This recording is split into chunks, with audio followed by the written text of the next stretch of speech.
buenas tardes, bienvenidos a una sesión más en directo de este ciclo de conferencias sobre la muerte en Córdoba, creencias, ritos y cementerios de la prehistoria al ocaso de la ciudad romana.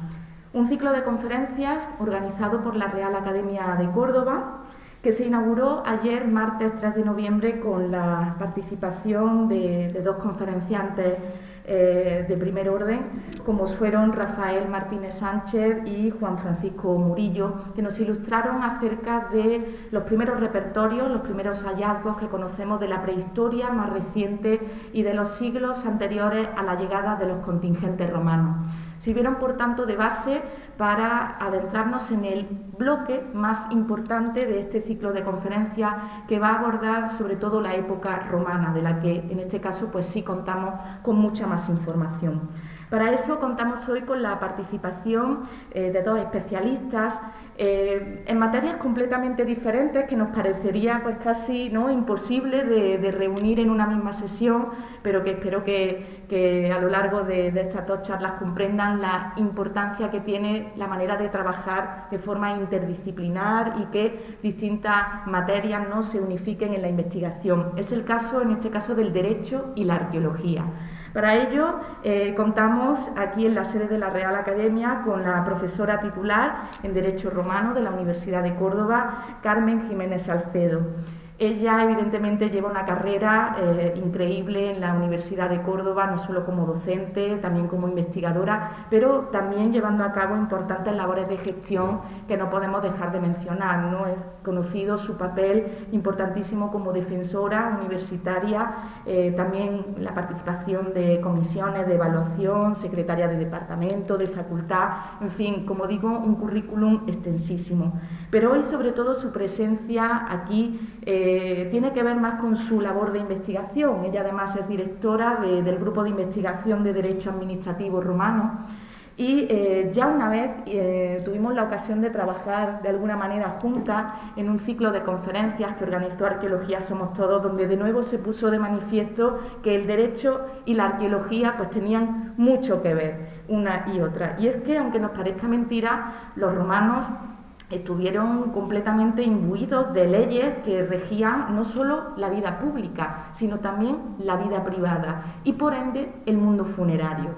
Cuestiones como la compra-venta de terrenos funerarios, dónde se podían enterrar los difuntos, qué tipos de rituales se podían seguir, cuestiones de herencia o incluso multas funerarias estaban completamente regidas por una serie de cánones, ¿no? Entonces, bueno, pues hoy la profesora Carmen Jiménez nos va a desvelar, nos va a desgranar algunos de estos aspectos y, bueno, pues les dejo con ella. Muchísimas gracias. Bueno, buenas tardes. En primer lugar, quería agradecer a la profesora Ruiz pues su invitación como coordinadora de esta jornada, su invitación para que yo pudiese participar hoy con esta ponencia y bueno, debo decir que bueno, te lo agradezco, pero a la vez pues te veo como un poco cómplice o autora material de una maldad, y es ponerme a situarme mi ponencia justo antes del profesor Desiderio Vaquerizo, que es un gran maestro y un sabio, y además en una materia de la que versa realmente la jornada, ¿no? Que es la arqueología y la historia. Bueno, dicho esto, he podido comprobar que soy la única jurista que aparece como ponente en la jornada, y realmente soy jurista sobre todas las cosas, es decir, se nos dice continuamente a los que nos dedicamos al estudio del derecho romano que no somos ni filólogos, ni historiadores, ni muchísimo menos arqueólogos de las fuentes. Por tanto, incluso se nos anima a estudiar el derecho vigente en relación con el derecho romano, porque evidentemente la ley no viene como un meteorito caído del cielo, sino que la ley pues tiene un pasado histórico que la condiciona, y de ese pasado histórico nos formamos, nos nutrimos los juristas para conocer el derecho e incluso para pues vislumbrar, ¿no?, determinadas reformas en relación con experiencias pasadas, en definitiva para mejorar nuestro ordenamiento jurídico. Por tanto, dicho esto, sí que es cierto que los romanistas pues un romanista muy importante como es Casser, por ejemplo, pues nos dice que los estudiosos del derecho romano debemos estudiar solamente las fuentes jurídicas, las literarias y las históricas y epigráficas. De la arqueología no nos dice nada. Sin embargo, yo pienso y coincido en ello con un gran maestro del derecho romano que es Fernández de Buján, que es muy conocido desde el punto de vista internacional y desde el punto de vista nacional, sobre todo porque es ponente de leyes importantes como la Ley de Jurisdicción Voluntaria que se aprueba en el año 2015. Fernández de Buján dice, sin embargo, que los romanistas debemos de, como apuntaba Ana, nutrirnos del conocimiento de los arqueólogos, de los historiadores y, por tanto, todo este tipo de actividades nos enriquecen muchísimo más. A mí, perdonad la imprudencia, ¿no?, de participar en una jornada en la que el tema pues no es más que jurídico. Es más, tampoco está en el marco o en el objeto de mis investigaciones más recientes. Por tanto, pido comprensión, aunque intentaré, ¿no?, dar una visión general, un retrato de lo que era la legislación romana respecto a la muerte. Miren, tengo que hacer dos advertencias en primer lugar. La primera advertencia es que el derecho romano es un derecho que está vigente durante 14 siglos de historia. Por tanto, desde un punto de vista jurídico, pues hay que tener en cuenta varios factores, pero sobre todo el contexto social en el que se crea y se aplica cada norma jurídica. Hay un binomio que nosotros utilizamos siempre, que es legalidad y vida social. La vida social, la vida, va siempre por delante del derecho. El derecho surge cuando la necesidad social lo impone, ¿no?, lo requiere. Si la vida en sociedad evoluciona muy rápido, el derecho se queda muy atrasado. Si la vida social evoluciona más lentamente, pues el derecho se va amoldando más fácilmente a la realidad. ¿Esto qué quiere decir? Pues quiere decir que en realidad los ciudadanos, los particulares, las personas que habitan en un contexto social determinado, en el ámbito romano, pues siempre buscaban, ¿no?, la forma para ir avanzando en determinadas instituciones, pues buscaban la forma de reinterpretar la norma, de, digamos,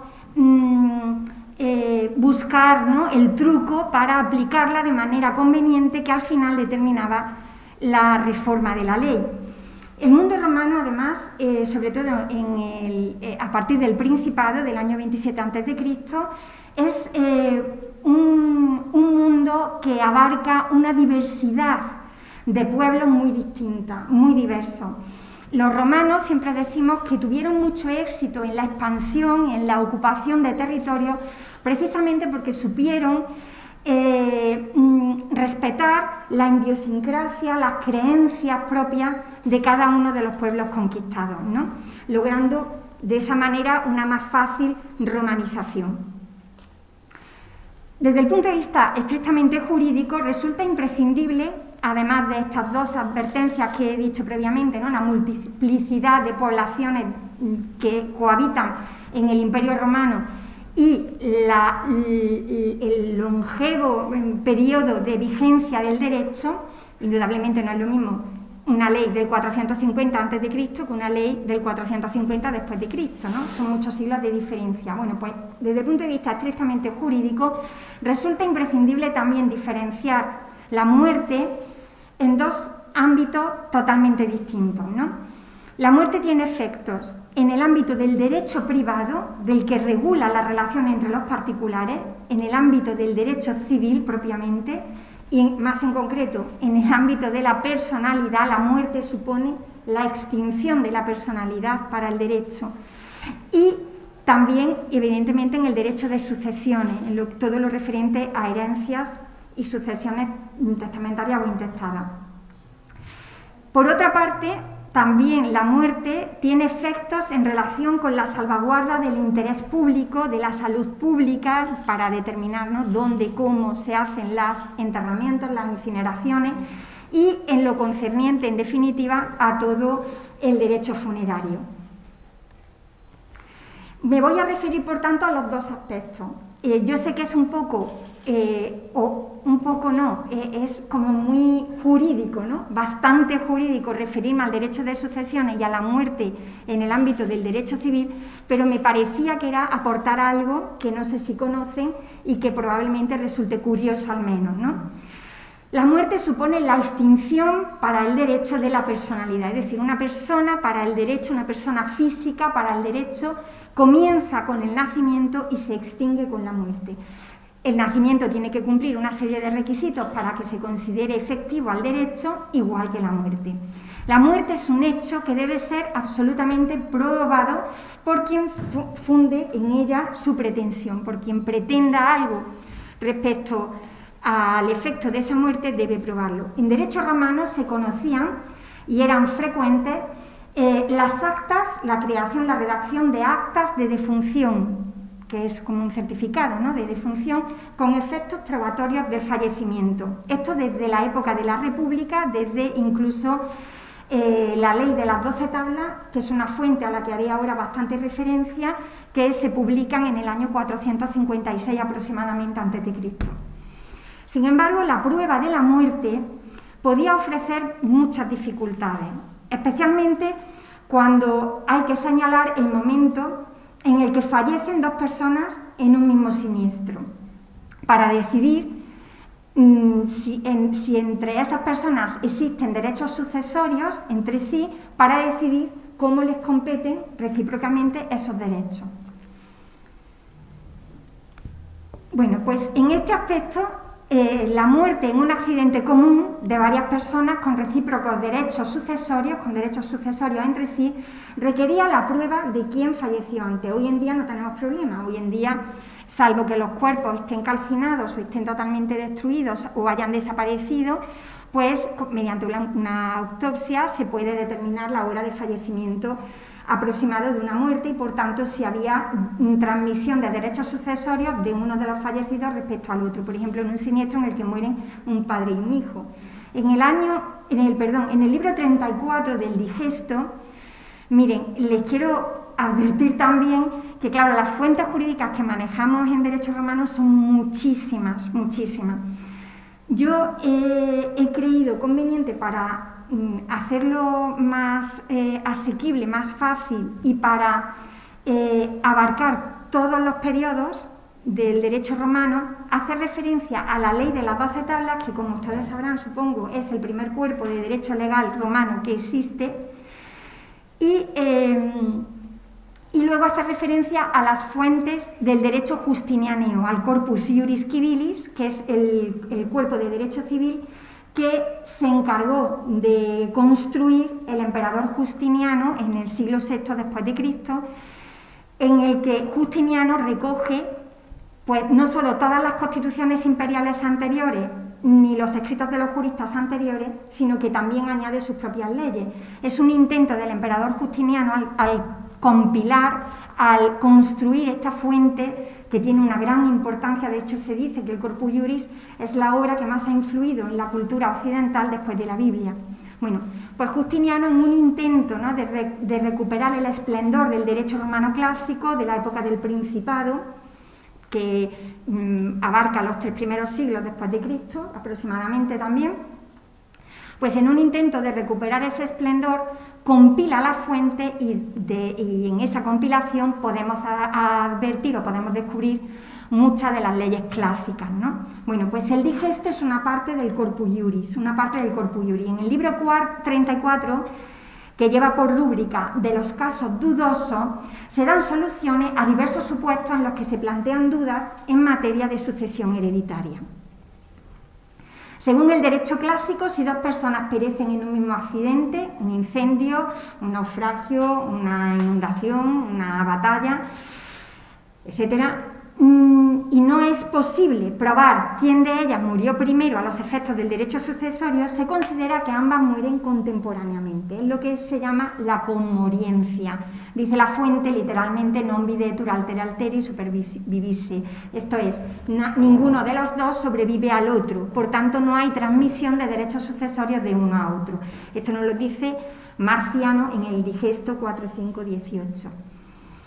También Trifonino, que es otro jurista de los que compila Justiniano, en el Digesto 34591 se refiere al caso en el que uno que tenía 2 hijos impúberes, esto es menores de edad, menores de 14 años, nombra a Ticio sustituto en el testamento del último que muriera de ellos. Es decir, hay una institución que se llama la sustitución testamentaria, que es que el testador, el causante, nombra como sustituto de su heredero legítimo a un tercero que en realidad no tiene la condición de heredero forzoso, de heredero legítimo.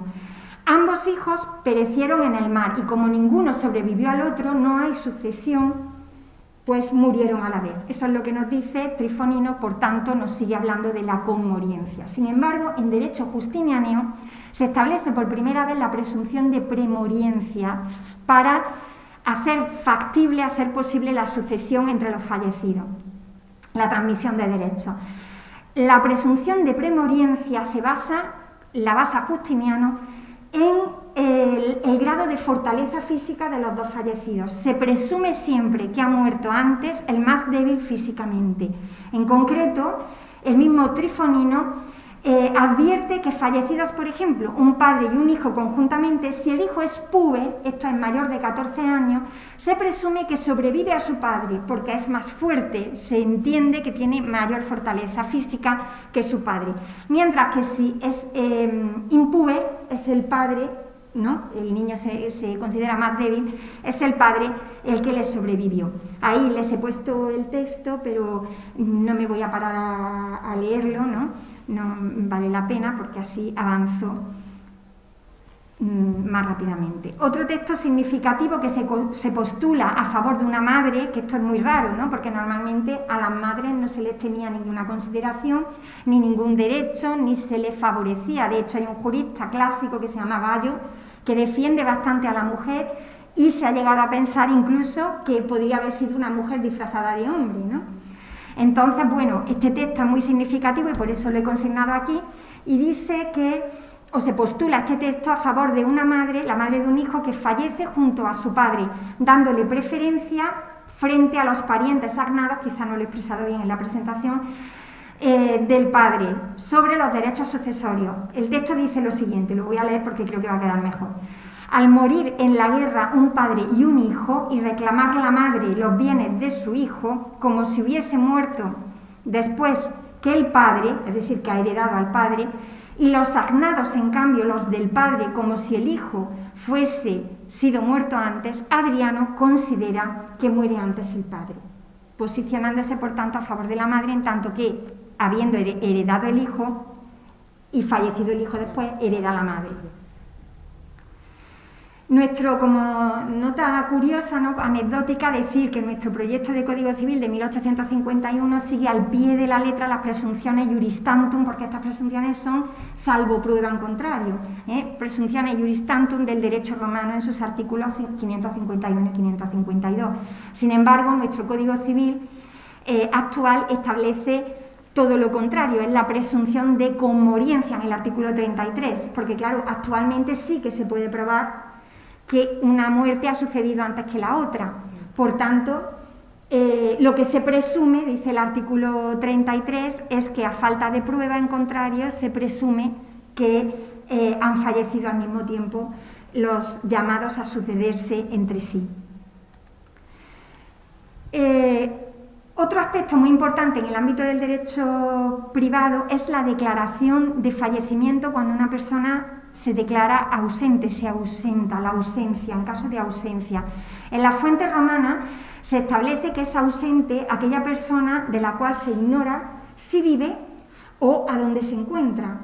Los desaparecidos. Hace poco hemos tenido en Córdoba un caso, ¿no?, de un abuelito que había desaparecido. Bueno, ¿se puede dar por muerto a esta persona? ¿Cuánto tiempo debe transcurrir? Nuestro Código Civil establece la declaración de fallecimiento de las personas desaparecidas transcurridos determinados plazos desde sus últimas noticias o desde su desaparición a falta de estas, y en determinadas circunstancias. Es el artículo 193 del Código Civil que, por ejemplo, ¿no?, el primer postulado, el primer parágrafo del artículo nos dice que se puede declarar fallecida una persona a todos los efectos transcurridos 10 años desde la desaparición, desde las últimas noticias sabidas del ausente y a falta de noticias desde su desaparición.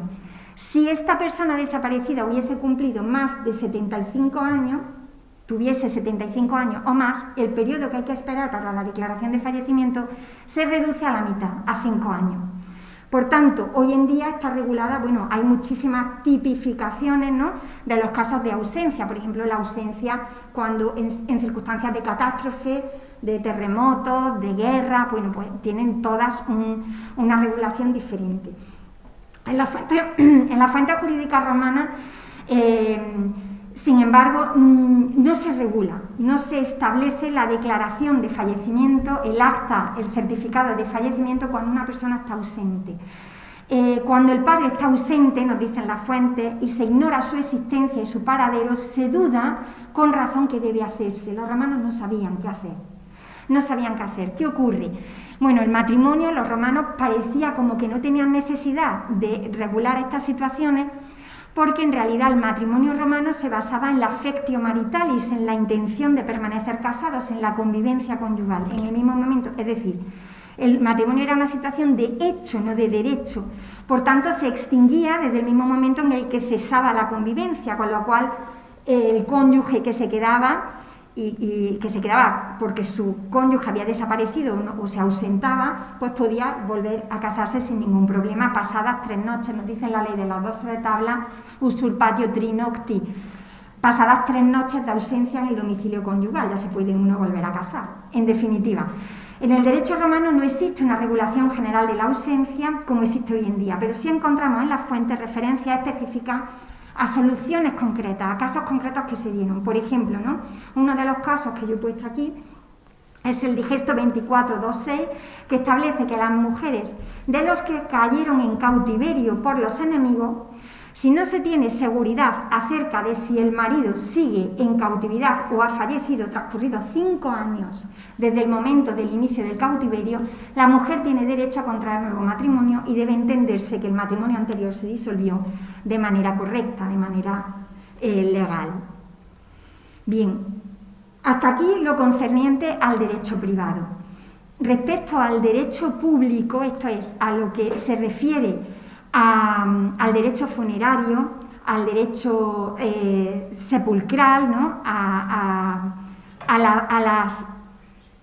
digamos, a la parte del ordenamiento jurídico que tiene como objetivo salvaguardar el interés público de la sociedad y en proteger las creencias, ¿no?, y el pensamiento, ¿no?, de las personas cuando fallece alguien, pues se llama, o es la parte del ordenamiento jurídico a la que nos referimos como derecho funerario o sepulcral. En la mentalidad romana, el derecho sepulcral está más allá del derecho civil. Es un derecho sacro, y lo sacro para los romanos está por encima de todo, es inviolable, es eterno. Es decir, una norma de derecho sagrado está por encima del ius civile, del derecho civil. Como se recoge en el digesto, de nuevo, 11.7.43, la razón a favor de la religión es suprema.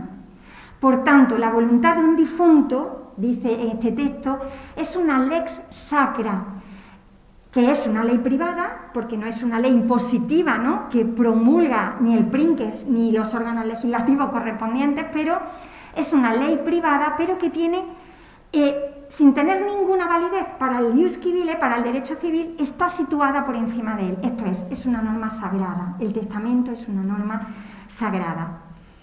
Por otra parte, lo sagrado no podía ser propiedad de un humano, y por tanto, digamos que todo lo que concernía a lo sagrado estaba regulado o sometido al derecho de los pontífices, de los sacerdotes. La tumba era un lugar religioso, un locus religiosus.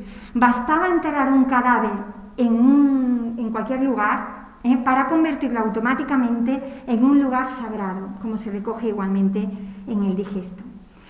La visión romana de la muerte carecía de una definida visión de ultratumba. El individuo romano le interesaba pervivir en la memoria. Mirad, aquí voy a hacer un inciso, ¿no? Le interesaba a los romanos perdurar, que se les recordara continuamente. Era lo que se llamaba la memoria aeterna. Mientras sus parientes lo recordasen, seguían vivos. Esa era su forma de pensar. De hecho, bueno, en el caso de la crucifixión de Jesucristo, precisamente se pide que se le dé sepultura cuando los crucificados tenían prohibida la sepultura, y sin embargo José de Arimatea pide la sepultura para que precisamente se pueda tener memoria de la persona de Jesús. Bueno, la única manera de pervivir, por tanto, dentro de la mentalidad romana era que alguien te recordase.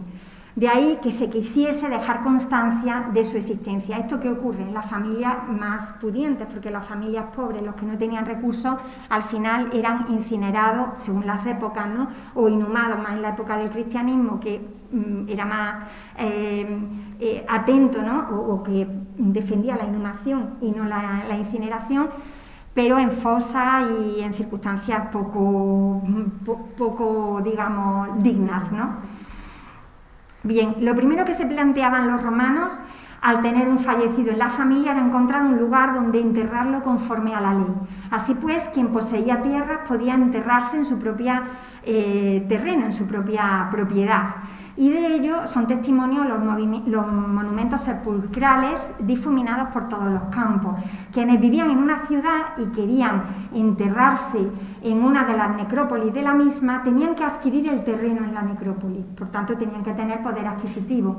La epigrafía demuestra que las ciudades concedieron lugares públicos para sepultar a sus ciudadanos más relevantes.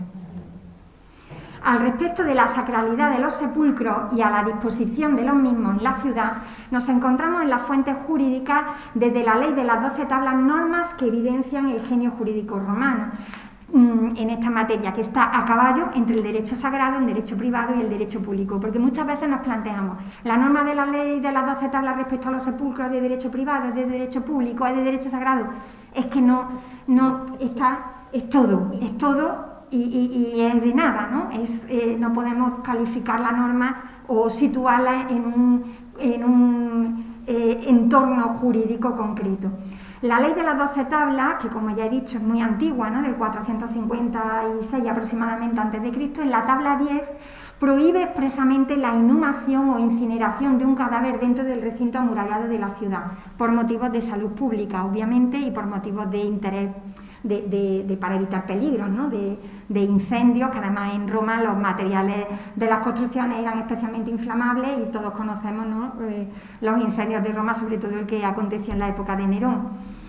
Los restantes parágrafos de la ley de las 12 tablas apuntan al control y recorte del excesivo lujo que pudiese desplegarse en los funerales. De eso sí que tenemos constancia. Y bueno, yo aquí, como me queda poco tiempo, os puedo mencionar algunos detalles concretos, ¿no? De cómo se prohibían o cómo se incitaba a la familia a la reducción de los gastos funerarios.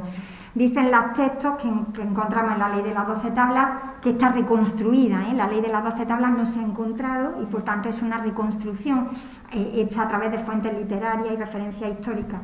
Bueno, la suntuosidad del duelo queda reducida o debe quedar reducida a 3 velos, a una túnica de púrpura pequeña y a 10 flautistas, además de que se supriman las lamentaciones, las plañideras, que las mujeres no se arañen las mejillas ni hagan lamentaciones con motivo del funeral.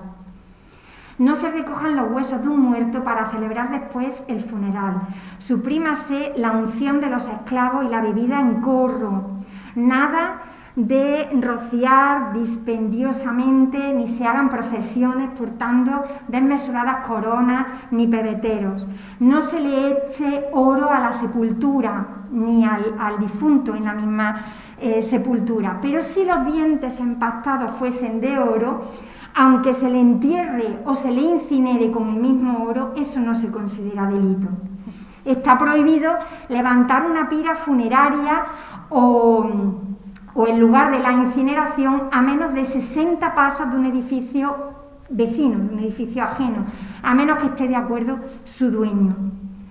En el digesto, esto por lo que concierne a la ley de las 12 tablas, que como digo son normas pues, de primero de la República, de la transición entre la monarquía y la República muy antigua.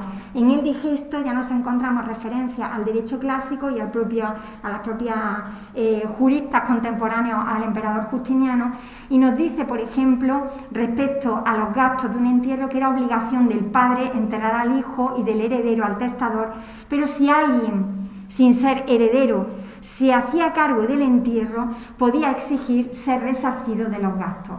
Se consideran gastos del entierro todo lo que se invierte en el cadáver, ungüentos, precios de la sepultura, impuestos, si existen, que existían.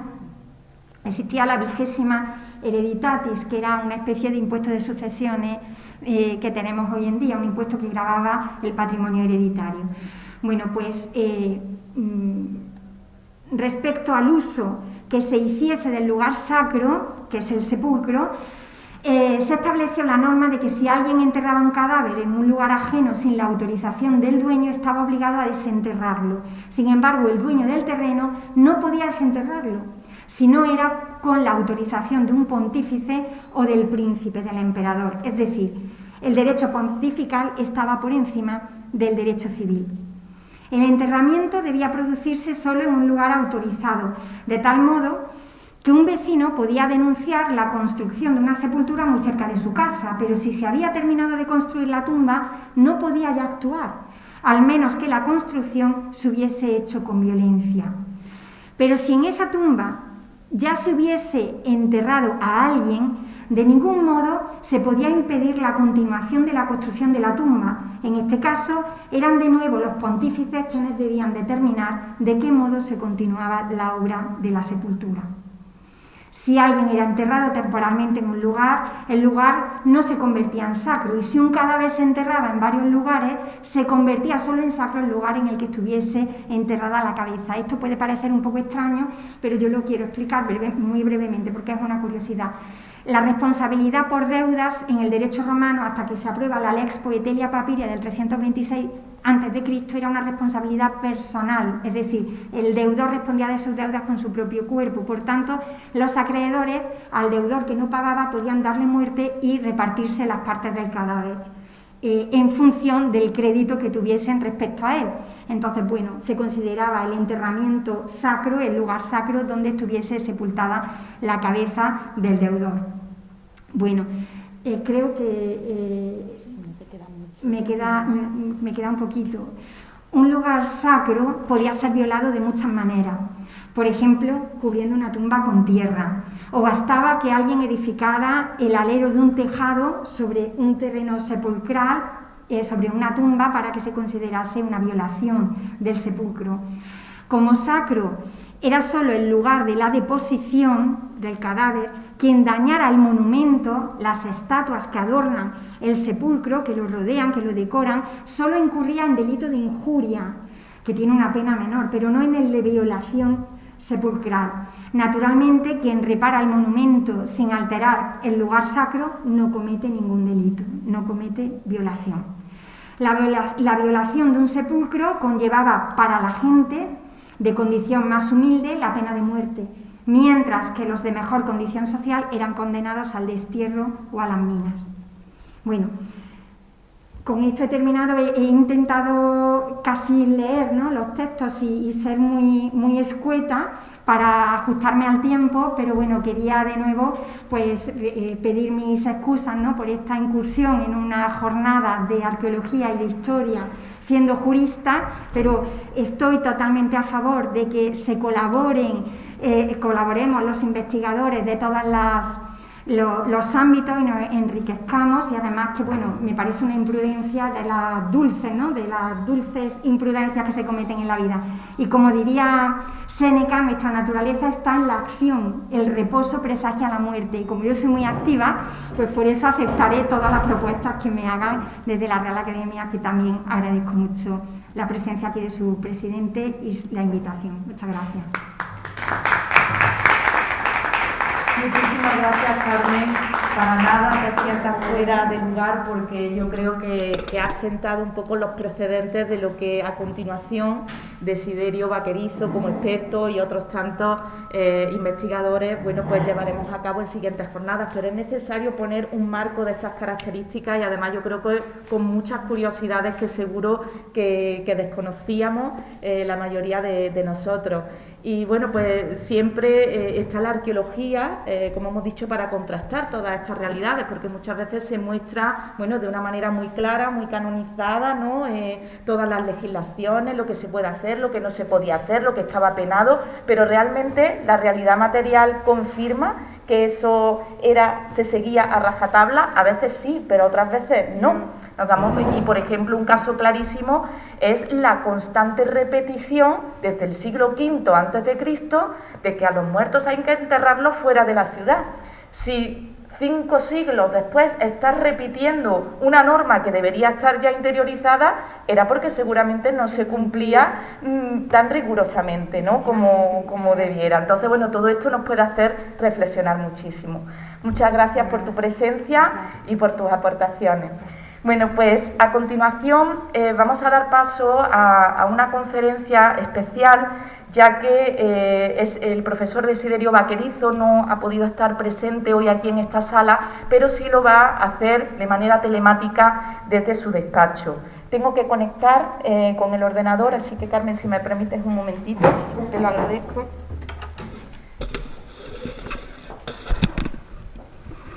Mientras tanto,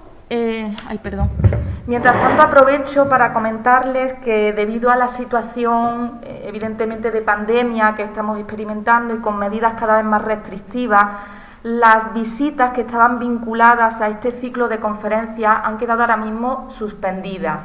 No sabemos cuándo las podremos retomar, pero hemos tomado los datos de todos los que estaban interesados en ella, y lo haremos, bueno, pues en cuanto pase un poco la situación, digamos, más delicada y en fin, bueno, pues podamos volver a disfrutar de actividades culturales en nuestra ciudad.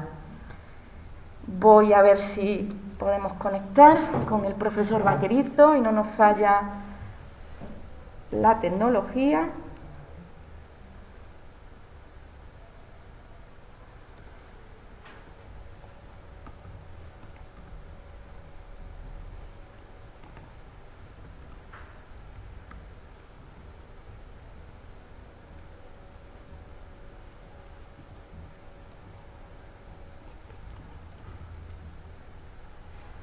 Un momento, voy a iniciar otra vez porque esto debería ser desde aquí directamente.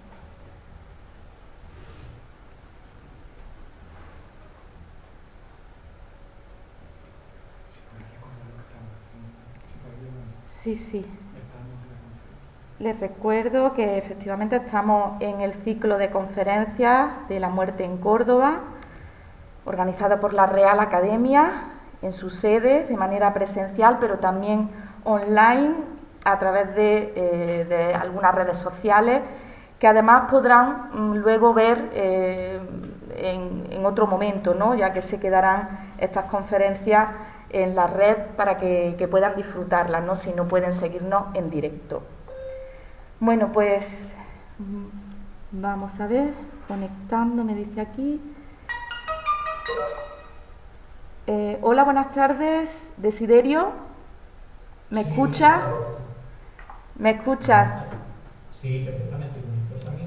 Sí, te escuchamos un poco bajito. No sé si subo aquí el volumen, un momentito. Sí, si puedes subirlo ahí porque el mío Perfecto. Ya está, Desiderio, ya te estamos escuchando perfectamente. Bueno, pues muchas gracias. No te vemos, eso sí te lo digo. Te oímos, pero no te vemos. Sí, pero ahora sí. Perfecto. Muchísimas gracias. Bueno, pues como les decía, el profesor Desiderio Vaquerizo no puede acompañarnos presencialmente aquí, pero ha tenido, bueno, pues la deferencia de poder conectarse vía online desde su despacho. Presentarlo sería casi copar, bueno, pues la hora o media hora, ¿no?, que nos queda de conferencia, así que yo voy a ser muy breve. Para mí es muy especial poder presentarlo porque, como muchos de vosotros sabéis, él ha sido mi mentor, mi director de tesis, formo parte de su grupo de investigación y llevo trabajando con él, bueno, pues prácticamente toda la vida, ¿no?, que es más de 20 años. Y bueno, pues es un auténtico honor tenerlo formando parte de este ciclo de conferencias, ya que nos encontramos ante el especialista en mundo funerario romano más importante a nivel nacional y, por supuesto, también uno de los más importantes a nivel internacional. Él es catedrático de Arqueología en la Universidad de Córdoba, dirige el grupo de investigación Sísifo, que además tiene como una de sus líneas prioritarias el mundo funerario. Por lo tanto, como digo, no cabía concebir un ciclo de conferencias de este tipo sin su presencia. Yo voy a darle paso porque creo que es a él a quien tenemos que escuchar y de quien tenemos que aprender, así que doy paso para que pueda dar comienzo a la conferencia La muerte en época romana, ritual, escatología y miedo a los muertos. Desiderio, cuando tú quieras. Muchas gracias, Ana. Eres una exagerada, vamos, así te lo digo con todo cariño, pero bueno, esas palabras viniendo de ti para mí ya sabes que tienen una significación muy especial. El honor, créeme, es mío, porque además yo creo que por una de las primeras veces, y ya era hora, invertimos los roles. En este caso tú eres la coordinadora y directora de esta jornada y yo soy uno de los ponentes, y eso significa que esto lleva el camino adecuado, así que fantástico. Enhorabuena por la organización de estas jornadas, espero que estén siendo todo un éxito. Lamento de veras no poder acompañaros presencialmente, pero bueno, ahora que vosotros ya conocéis las razones que tienen que ver fundamentalmente con la salud. Y bueno, quiero empezar, si se me permite, dando las gracias, por supuesto, dándotelas a ti, dándoselas a la Real Academia por esta iniciativa fantástica, por el trabajo que vienen haciendo estos últimos años de la mano de su director, José Cosano, y de José Manuel Escobar, que han hecho que cambie por completo la percepción de la institución en Córdoba. Y por supuesto, si me permitís, quiero también saludar muy cordialmente a todos aquellos que están conectados a través de Internet, a través de la aplicación. Espero que no defraudar las expectativas de nadie. Bien, como dispongo de muy poco tiempo, voy a empezar muy rápidamente con una advertencia. Este para mí es un tema que he trabajado durante muchísimos años, como bien ha dicho la doctora Ana Ruiz hace un momento, y que me resulta muy difícil resumir. Por lo tanto, voy a darles tan solo algunas pinceladas muy ligeras para, en todo caso, motivar el debate, si pudiera verlo al final, incluso responder a aquellos que están conectados a través de Internet, pues a través del chat, como consideren oportuno. Me pongo a su disposición para atender sus preguntas y a todo aquello a lo que yo pueda responder de alguna manera. Bien, a ver si pasa esto. Insisto, voy a ir muy rápido, pero quiero, antes de entrar en materia, es necesario que hagamos una pequeña reflexión, porque la conferencia empieza titulándose Ritual funerario y actitud ante la muerte, ¿no? Y quizás lo primero que tenemos que pensar es, para ponernos en situación, que la muerte es un hecho universal ante el que sentimos prácticamente todos lo mismo, aunque culturalmente las respuestas que se le den sean diferentes, según las zonas del globo y según las culturas. Pero en cualquier caso, la muerte es un truncamiento del ciclo natural de la vida, es un dolor que necesita ser conjugado, que incorpora además una cierta catarsis y miedo a la muerte, pero además es un medidor social. Es decir, la muerte es un escaparate que las familias utilizan para medir de alguna manera el grado de incidencia social del enraizamiento de esa gens, de ese grupo dentro de la sociedad y también el nivel de impacto que produce la muerte de un ser viviente. En consecuencia, a veces se usa también como elemento de autorrepresentación y prestigio, siempre gobernada por un deseo universal e intemporal que es el ansia de memoria. Por lo tanto, este es un principio del que es necesario que partamos. Tenemos reacciones similares ante la muerte, y esto es algo que se percibe arqueológica y culturalmente hablando desde que tenemos referencias escritas o gráficas relativas al mundo de la muerte. Aquí vemos desde la famosa estela de Tegua, donde tenemos todo ¿cómo les diría? Una disposición perfectamente jerarquizada de los distintos pasos relacionados con la muerte, ánforas griegas, etcétera, etcétera, hasta nuestros días, o hasta por lo menos el siglo XX. Fíjense este famoso cuadro de Julio Romero, precioso, con perdón, no intento ser morboso, ni muchísimo menos, precioso como obra de arte, en la que pueden ver el velatorio de una virgen, algo que nosotros percibimos perfectamente a través de una serie de mensajes que hemos de trascender a la antigüedad. Es decir, esto es igual desde el principio de los tiempos. Es un muerto, en este caso una fallecida diferente, en la que se percibe perfectamente su juventud y su carácter original, el hecho de que el catafalco y la mortaja son blancos y su melena cuelga fuera del féretro. Todo esto tiene algo que tiene que ver con lo que trataremos a continuación, pero he querido empezar con esta pequeña reflexión para que se den cuenta de que en realidad no estamos tan lejos de cómo pudieron sentir la muerte y afrontarla en Roma. Con esta diapositiva quería al mismo tiempo plantear una premisa. La muerte es un proceso, no un suceso. Es decir, la muerte incorpora toda una serie de actos que van desde la enfermedad, la agonía, el aviso a los vecinos, la preparación del velatorio, la pompa fúnebre, el entierro, los posibles banquetes funerarios, las ceremonias conmemorativas, etcétera, etcétera. Y los arqueólogos tenemos que trabajar básicamente con la tumba cuando existe.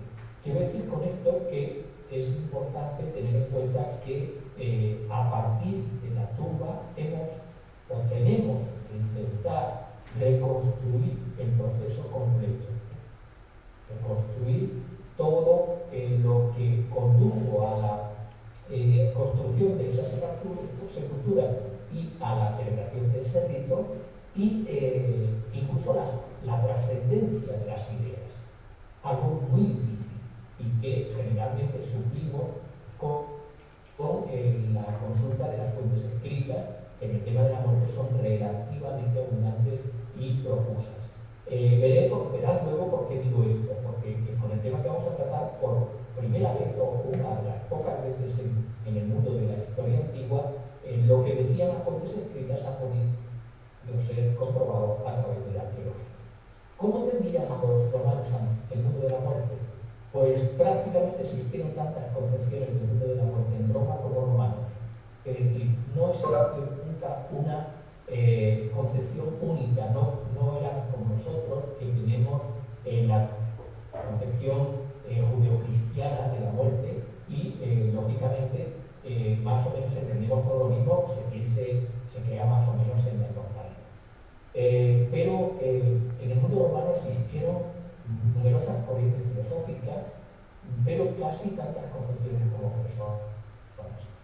Desde el más puro nihilismo, es decir, que pensaba sencillamente que la muerte terminaba, o que la vida terminaba con la muerte y allí se acababa todo, a quienes consideraban que el alma volaba hacia el cielo, o como Virgilio llegó a desarrollar los conceptos mucho más cercanos a nosotros de infierno, limbo y paraíso.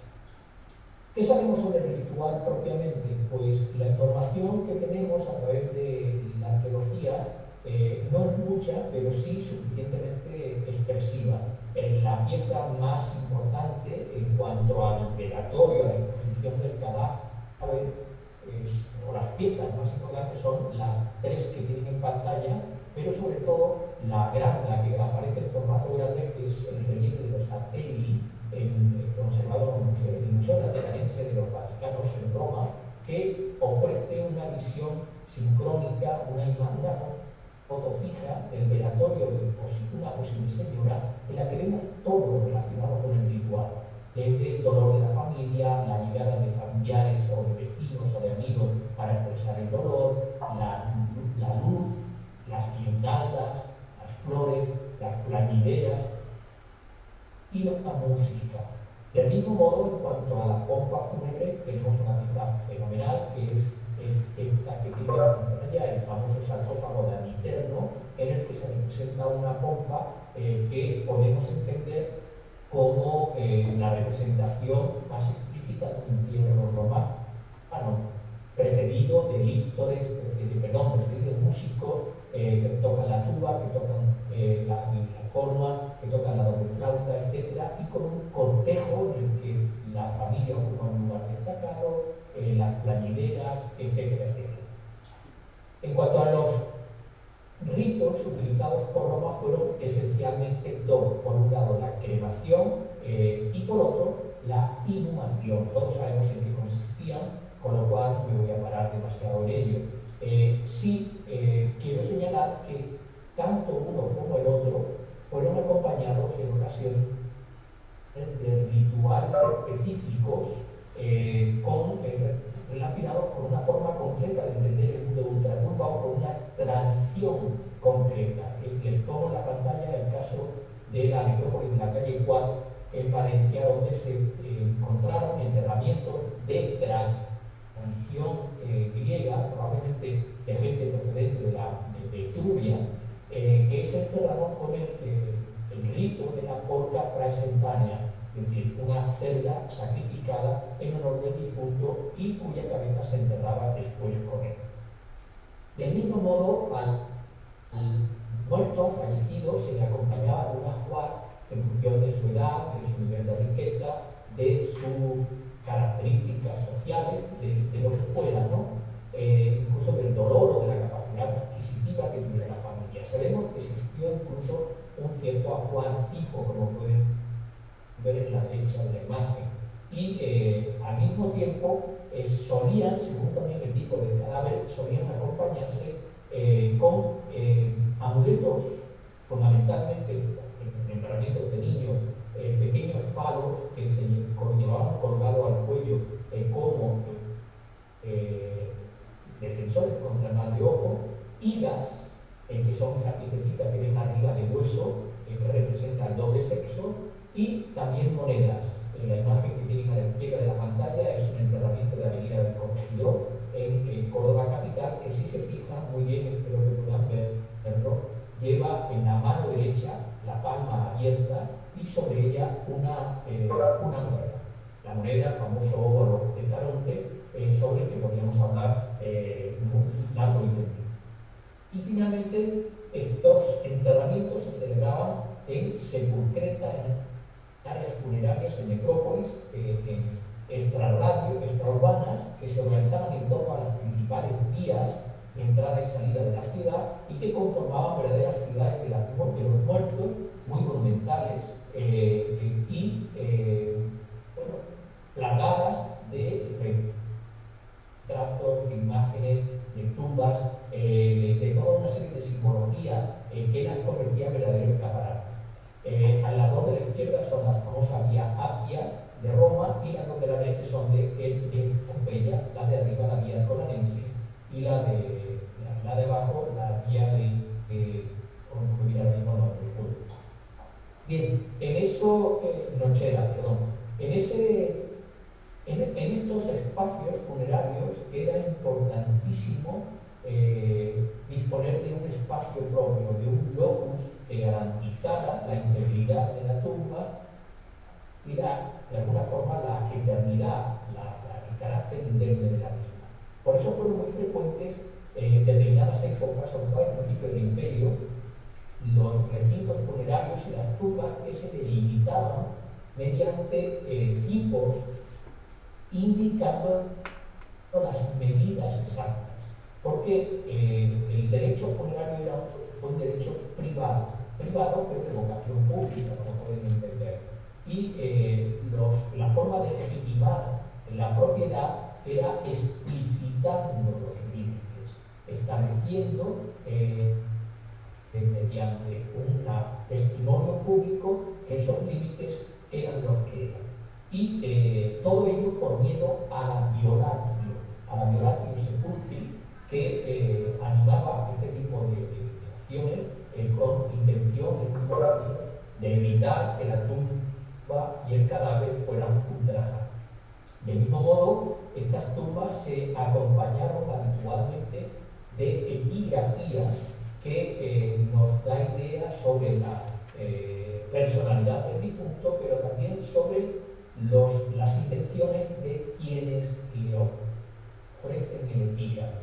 Incluso estos epígrafes se convierten a veces en un elemento de presunción, de representación. Fíjense, la de arriba, a la derecha, es un epígrafe funerario cordobés dedicado a un magisterlatum que estuvo decorado en su momento con literae aureae, es decir, con letras de bronce dorado que le daría un aspecto extraordinariamente monumental y lujoso. Y la de la izquierda es un epígrafe procedente de Peñaflor, en el que un señor se le dedica a su libertad, Fabián Merope, y en ella le indica una frase extraordinariamente emotiva: si cuanto pudo el cariño hubiese tenido la fortuna, yo hubiese grabado esta inscripción con letras de oro. Eso nos da idea del deseo de monumentalidad, de representación, también de permanencia. Y todo ello, lo que pretendía en último término, era dejar constancia de la memoria personal. Hoy lo hacemos habitualmente o generalmente colocando una foto del difunto sobre la tumba. En la antigüedad se colocaba un retrato, se hacían máscaras funerarias o se colocaban pequeñas figuras como las que ven abajo a la izquierda, que son de la Edo Claudia y que han dado lugar a ríos de tinta, porque hay quien las considera representación de genios infernales y otros que consideran que puedan ser retratos del difunto, aun cuando de muy mala calidad. Pero la tipología casuística es enorme y tenemos un amplísimo repertorio de formas y de imágenes que, lógicamente, en una época de la humanidad en la que no existía la foto como tal, hacerlo sobre la piedra más duradera posible. Probablemente se hicieron también algunos en bronce, pero son los primeros que desaparecen. Nos da idea de la ansia de eternidad. Una ansia de eternidad de la que dependía fundamentalmente la memoria del difunto. Un difunto que debía ser alimentado, que debía ser mantenido, que debía ser sostenido en esa vida eterna. Verán, la mayor parte de los romanos pensaban, no necesariamente creían en una vida eterna, pero sí, por lo menos como lo entendemos nosotros, pero sí pensaban que el muerto seguía viviendo en la tumba, una tumba que muchas inscripciones califican de domus aeterna. Y en esa tumba era importante, por consiguiente, que contara con lo necesario para sobrevivir, ofrendas de diverso tipo, y sobre todo, fundamentalmente, que se le hicieran ofrendas funerarias en determinadas épocas del año. Nosotros acabamos de pasar la fiesta de Todos los Santos, en la que este año desgraciadamente no, pero hemos visitado, se visitan habitualmente los cementerios. Bien, pues en esta época se llevaban ofrendas de carne, se celebraban banquetes, se realizaban libaciones de vino, de sangre, de leche, todo ello enormemente nutritivo para alimentar al muerto. De hecho, hay muchas tumbas en las que se han conservado, como ven arriba a la izquierda, una tumba de la Vía Triunfalis en el Vaticano, en Roma, en la que el infundibulum, es decir, ese tubo que comunica con el exterior, por el que se echaba la comida, la bebida, está conectado directamente con los restos del muerto para alimentar. Y existía una serie de fiestas en las que estas celebraciones tenían lugar, entre ellas los Lemuria, del 9 al 13 de mayo, que estaban destinados precisamente a aplacar a los lemures y las larvas, es decir, a los espíritus nocivos, a los muertos molestos, a los fantasmas. justamente de eso es de lo que yo quiero hablar, a lo que quiero dedicar la segunda parte de esta breve charla, para mostrarles o hacerles ver que este es un tema que por fortuna vamos conociendo cada vez mejor. Hasta hace unos años era muy poca la información que existía más allá de lo que decían las fuentes, pero en las dos últimas décadas, con el incremento de las excavaciones, sobre todo urbanas, en las ciudades históricas, ha empezado a aparecer un volumen de enterramientos cada vez mayor y de enterramientos enterramientos que de vez en cuando muestran un carácter no convencional. Es decir, son sepulturas anómalas. Y eso es sobre lo que voy a tratar a continuación. Lo primero de lo que hay que partir es, precisamente, ya hemos visto que los romanos seguían un ritual muy concreto. Bien, pues, si hay algo que destacan las fuentes necesariamente como algo imprescindible, es un entierro, un ritual de enterramiento digno, que diera sepultura adecuada y con los ritos preceptivos al cadáver, porque en el caso contrario, ese muerto podía convertirse en un muerto peligroso, en un muerto no muerto. Yo les he puesto ahí varios textos, les voy a leer solo uno porque no tenemos el tiempo, pero fíjense el texto de Virgilio, de Eneida. Toda esa turba es la infeliz partida de los insepultos. El barquero es Caronte, los que bogan, los al fin sepultados. No es posible pasar el ronco estero hacia la horrenda eterna playa si antes su descanso no han logrado los huesos en su tumba. Es decir, quien no ha sido enterrado conforme al ritual normativo permanecerá en una especie de limbo, de límite a caballo entre ambos mundos, y se convertirá en un lemur, en una larva, en un ser peligroso que puede volver al otro, que puede volver para vengarse de los vivos. Y entramos así precisamente en materia, viendo cuáles eran esas categorías fundamentales de muertos potencialmente peligrosos. Esas categorías eran fundamentalmente tres. Los insepultos, que acabamos de ver, que se decía que en caso de no haber sido o no haber recibido los rituales funerarios adecuados, vagaban por el mundo durante 100 años, aterrorizando a los vivos en forma de fantasmas o de sombras molestas. Los muertos prematuros, que eran nonatos, niños, jóvenes fundamentalmente inútiles, es decir, que no habían alcanzado la edad del matrimonio, y mujeres muertas durante el parto. Estos eran, como veremos, los muertos más peligrosos. Los más peligrosos porque su carácter vengativo era extraordinario, y de hecho eran sus tumbas las preferidas para cierto tipo de ritual que veremos a continuación. Y finalmente, la tercera categoría eran los muertos traumáticos, aquellos que habían tenido una mala muerte violenta o traumática, del tipo que fuera: suicidas, ejecutados, asesinados, caídos en la batalla, quienes morían por accidente, por una plaga o una enfermedad, pero también los diferentes por etnia o por condición social. Hablo de gladiadores, profesores, enterradores, prostitutas, actores, hechiceros, y finalmente una tercera categoría que resulta especialmente significativa por lo que luego veremos: los deformes físicos, es decir, los que tenían algún tipo de deformidad, y fundamentalmente los enfermos mentales o los que padecieron algún tipo de morbo extraño que cursaba de una forma muy aparatosa y de una forma muy amenazante. Ya veremos más adelante que esta es probablemente la categoría que más se refleja en las tumbas junto con la de los muertos prematuros. Precisamente la de los muertos prematuros tiene que ver una práctica bastante bien estudiada en estos últimos años, que es la de las tabernas de decisión.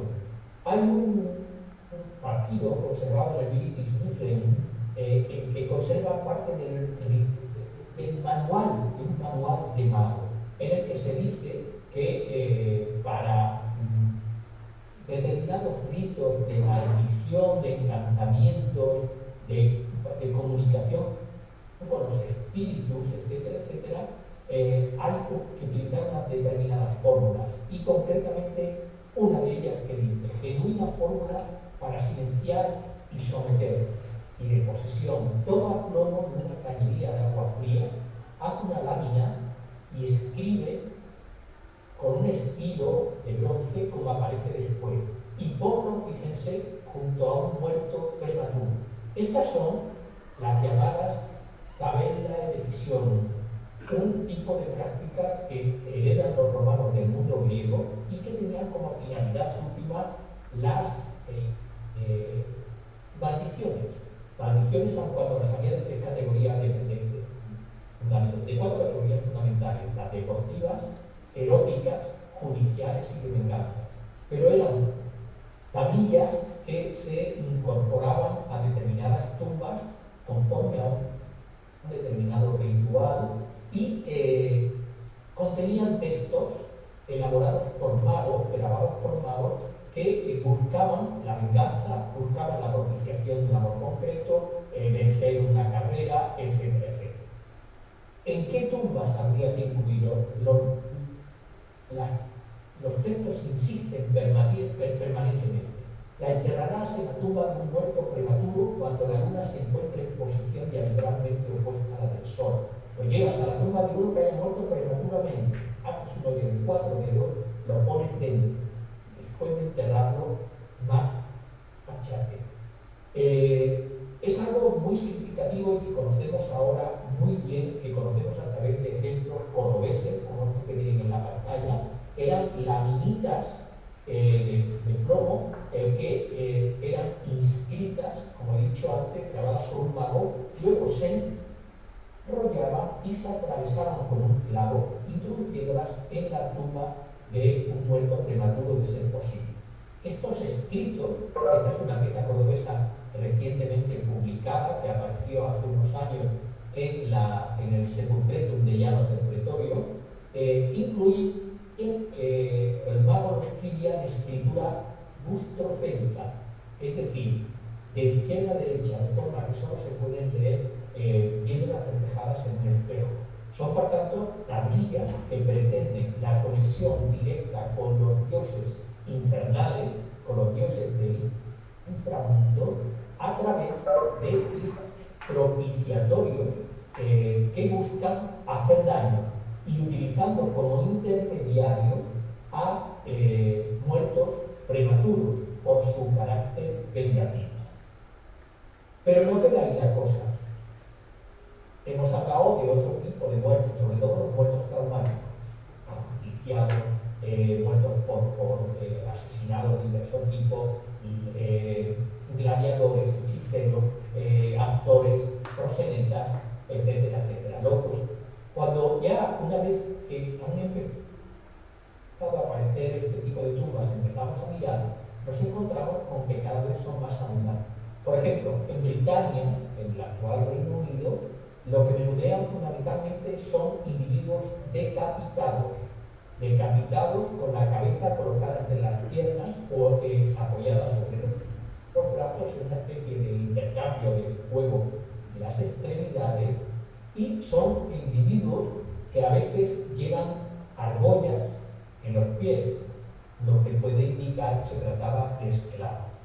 Del mismo modo han sido documentados numerosas tumbas anómalas en estos últimos años en el norte de Italia, particularmente el entorno de Bolonia, Ferrara, Padua, Florencia. En ellas se ha podido documentar la existencia de cadáveres que recurrentemente a quienes se les ha cortado la cabeza o se les han cortado los pies.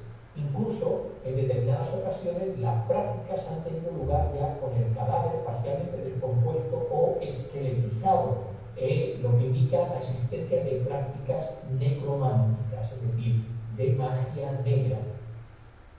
Y en alguno de los casos, como este que tienen aquí, extraordinariamente significativo, el personaje, si se fijan, aparte de todo, aparece en una posición como si se estuviera ahogando a sí mismo, se estuviera estrangulando a sí mismo.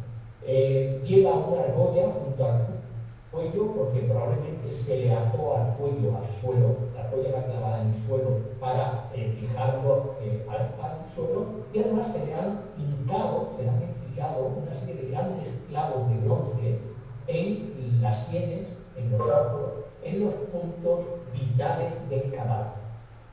Ahora volveré sobre los clavos. Pero lo que me interesa ahora es que se fijen es en la posición. Una posición extraordinariamente significativa porque parece que se está estrangulando. Y cuando hacemos un repaso a lo que la arqueología nos ha dado cuenta hasta ahora, nos encontramos, por ejemplo, con mosaicos como el que tienen arriba a la izquierda, que es una representación del invidus, es decir, del envidioso, del mal de ojo. En el mosaico es un personaje que se está estrangulando a sí mismo al tiempo que lo atacan 4 tigres por no soportar el bienestar y la belleza de otras personas y de su entorno. La envidia como pecado, el mal de ojo como temor. Recuerden los pequeños faritos que se le colocaban a los niños, la necesidad permanentemente de conjurarlo. Y estos clavos que aparecen enfilados en los ojos y en las sienes, en cabezas en ocasiones cortadas, que nos están indicando una necesidad, un objetivo fundamental, que es fijar el cadáver a la tumba. Es decir, por eso se le corta la cabeza, por eso se le cortan los pies, por eso, como ahora inmediatamente veremos, se le entierra boca abajo, para evitar que si despierta pueda volver al mundo de los vivos y, por lo tanto, vengarse de su suerte funesta. Ahora volveré sobre ello. Si alguien está interesado en el tema de las cabezas cortadas, tienen este libro de reciente aparición de Francisco Gracia Alonso, que se llama así, Cabezas cortadas y cadáveres ultrajados, y que es verdaderamente espeluznante. Recoge desde la antigüedad hasta nuestros días, recoge ejemplos de hasta qué punto puede llegar la degradación del ser humano y cómo en vida cortar la cabeza tiene una significación y en muerte tiene otra. Pero siempre pretende, en último término, desmembrar al individuo para que no haya ninguna posibilidad de volver. Estos casos también los hemos conocido en España. En España tenemos el primero de ellos fue Valencia, donde se empezaron a documentar en cadáveres boca abajo y se veía, uno de ellos tenía las manos cortadas, otros tenían argollas en los pies de nuevo, o tenía heridas de espada en los huesos. Poco después se excavó en Mérida, en Augusta Emerita, un utículus, el único que me conste en España, es decir, una fosa común, en la que habían sido enterradas 64 personas, de cualquier manera, de entre ellas 10, todas inhumadas, cuando en Mérida solo se usaba la cremación, y de esas 64, 10 iban en decúbito prono, es decir, boca abajo, e incluso alguno sentado y de rodillas, como si lo hubieran arrojado desde arriba vivo y llevaba abajo con el brazo, en el caso que acabo de mostrarle, el esqueleto de un gallo que probablemente había que ver con una significación, con un simbolismo muy particular, probablemente relacionado con Perséfone, la diosa de ultratumba, que volvía a la vida en primavera cada año. También tenemos ejemplos en Gales, en Cádiz, en la antigua Cádiz. Este es un caso de un enfermo con una enfermedad, para la redundancia, extraordinariamente aparatosa. Es un osteosarcoma costal, como ven, un cáncer de huesos en el pecho, que debió cursar con unos síntomas alarmantes. No voy a entrar en detalle porque sería muy desagradable, pero que debieron producir verdadero miedo. Como este otro, el que ven abajo, las dos fotos centrales, que es un varón de entre 35 y 39 años, que tenía un granuloma eosinófilo unifocal en el parietral derecho. Es decir, ¿qué le pasaba? Estaba loco. Y también en Cádiz contamos con algunos cráneos dispersos o cadáveres boca abajo que tenían enfermedades que, como la que ven esa persona ahí, que cursan habitualmente con epilepsia. Por tanto, recuerden, los locos, las enfermedades mentales, las enfermedades extrañas, aquello que no se entiende, que produce miedo, que se puede en un momento determinado considerar contagioso. En cualquier caso, tienen que pensar, muchos de estos muertos se entierran en áreas marginales, es intentar excluirlos del mundo de los muertos como habían estado ya excluidos del mundo de los vivos. Pero en otras ocasiones los enterramientos son bastante normativos y cuentan con sus ajuares, con su vestimenta. Esta señora conservaba hasta las zapatillas, es de una gala romana, y fíjense el ajuar que llevaba. Sin embargo, aparece boca abajo. ¿Por qué? Pues habría que determinarlo. Posiblemente tuvo una muerte prematura y se están intentando defender, porque en ningún momento estos ritos son de ofensa, son de defensa. Es importante tenerlo en cuenta. Y el mejor ejemplo, voy terminando ya por si Ana se está poniendo nerviosa, sé que disponía de un tiempo limitado. El mejor ejemplo lo tenemos en un texto del siglo IV llamado Pseudo Quintiliano, en el que aparece un relato verdaderamente estremecedor sobre una mujer que había perdido a su hijo. Había perdido a su hijo, jovencito, y de pronto empezó a aparecerse, venía todas las noches, se sentaba en sus rodillas y, bueno, pues la mujer hablaba con él, lloraba con él, etcétera, etcétera. El marido, alarmado, empezó a notar estos síntomas y vio que la mujer estaba a punto de enloquecer y contrató a un mago para que de alguna forma terminara con aquellas apariciones. El mago se fue a la tumba y empezó con una serie gradual y progresiva de rituales que nos describe muy bien la fuente. Empieza con fórmulas mágicas, con bailes alrededor de la tumba, etcétera, etcétera. Y cuando comprueba que ese as contra natura, es decir, que sus habilidades mágicas no tenían validez, rodea la tumba de cadenas, luego echa piedras encima, luego lo que ellos llaman ferro mágico, y finalmente lo único que funciona es la clavazón de mucrones en la propia tumba sobre los restos del difunto. Es decir, tiene que enfilar clavos, clavando, utilizo la redundancia de forma consciente, los restos a la tumba para provocarle una segunda muerte. Al parecer funcionó y el joven dejó de aparecer Saramago. Y finalmente, ¿qué pasa con los muertos boca abajo? Pues la clave nos dará también de nuevo un texto, una tabella de decisiones procedente de la Galia. En ella se habla de un niño enterrado junto a un cachorro boca abajo. Porque se dice, de la misma forma que este cachorro está vuelto boca abajo y no puede levantarse, que tampoco ellos puedan que sean atravesados como lo está este. La tablilla estaba atravesada por un clavo. Tenemos, por tanto, que los enterramientos en decúbito ¿no?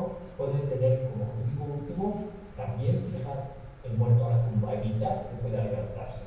Y en cuanto a los locos, no debemos olvidar que es muy curioso que en un texto de Plinio, su Naturalis Historia, nos dice precisamente que la forma de curar la epilepsia consistía en fijar un clavo en el mismo punto del suelo en el que había golpeado la cabeza del enfermo durante la crisis.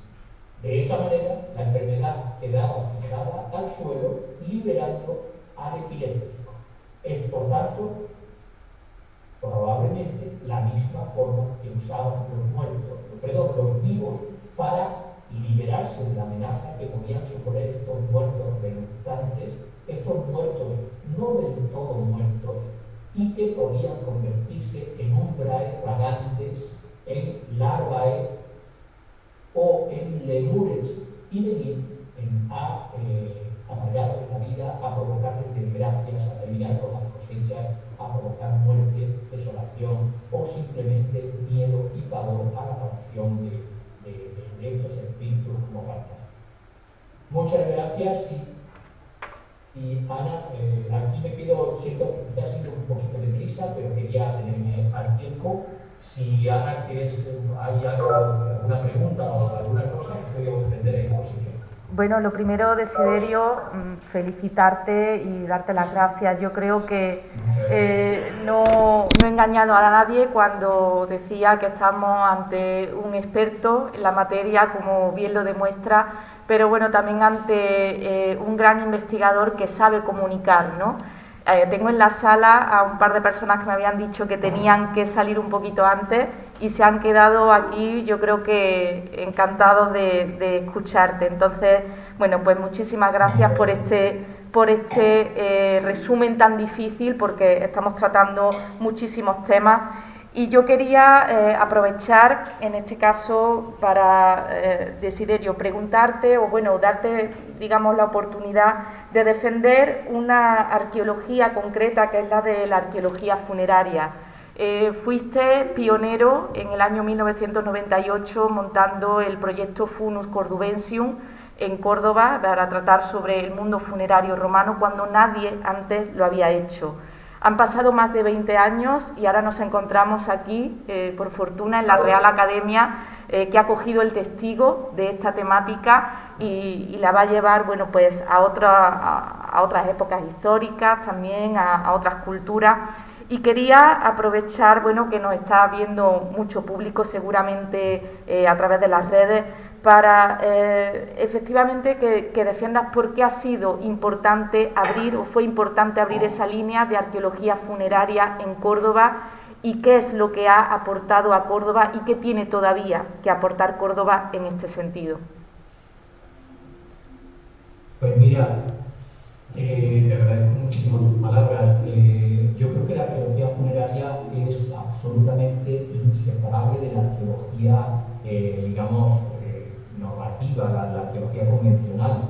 Y en ciudades históricas como es Córdoba, en la que nosotros vivimos, es imprescindible para comprender la dinámica completa del hecho histórico en sí mismo. Es decir, por desgracia, todos tenemos un ciclo limitado de vida, y como yo decía hace ya en alguna obra anterior, hace muchos años, la vida no es otra cosa que el sucederse de la muerte.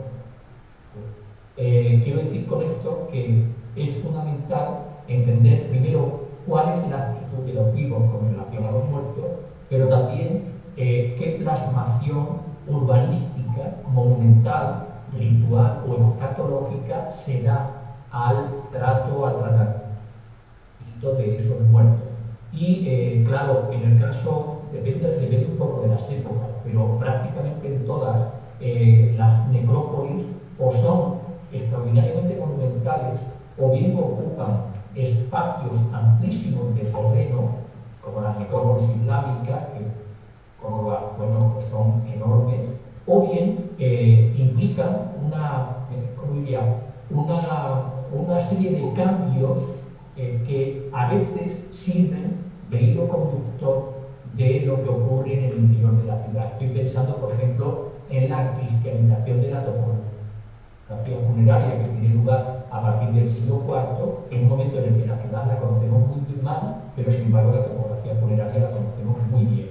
Yo creo que el mundo funerario, como he dicho antes, es un escaparate, pero es un escaparate conformado por los vivos, y por lo tanto es un escaparate perfectamente pensado. Es la proyección de una idea, la proyección de una forma de entender el mundo, y como tal tiene que ser valorado y tiene que ser estudiado. Pero hoy por hoy yo creo que no es posible, y desde luego no sería correcto bajo ningún punto de vista, abordar la ciudad histórica sin incorporar su mundo funerario, y además en perspectiva diacrónica, porque si no nos estamos dejando pues la mitad de la vida, que es la muerte, en último término. No sé si me he explicado, pero sí, yo creo que fantásticamente, porque Sí, continúa tú. En el caso de Córdoba, el mundo funerario ha revolucionado por completo el propio conocimiento de la ciudad en términos absolutos, y además se convirtió, y lo digo con toda modestia, porque el mérito en cualquier de los casos no solo mío, sino de todo el equipo que habéis trabajado conmigo a lo largo de estos años, se convirtió en referencia, como sabes, a nivel internacional.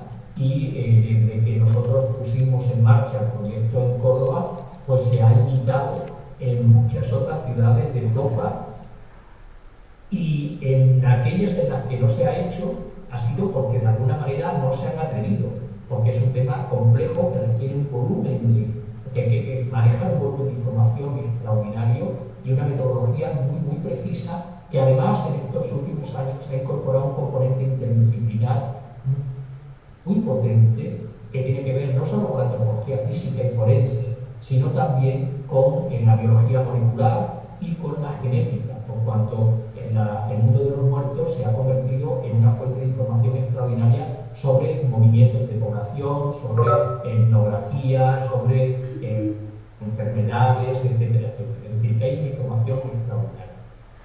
Muchísimas gracias, Desiderio. Yo creo que has dejado bien claro, ¿no?, los fundamentos científicos que tiene, como digo, esta disciplina, sobre todo para aclarar a todo el mundo que los que nos dedicamos a la arqueología de la muerte o arqueología funeraria no tiene nada que ver con una cuestión de morbo ni cosas de este tipo, ¿no?, sino que tiene, como hemos visto a lo largo de estas conferencias y como bien ha explicado el profesor Vaquerizo, una rigurosa base científica que da unos resultados espectaculares. Yo, si quieres, Desiderio, te despido y aprovecho para despedir también ya al resto de asistentes a la jornada de hoy, tanto a los que están presentes aquí en la sala como a los que nos están siguiendo a través de redes sociales, y emplazarles a la semana que viene, que seguiremos tanto martes como miércoles a las 7 de la tarde con este ciclo de conferencias, La muerte en Córdoba, creencias, ritos y cementerios. Muchísimas gracias a todos.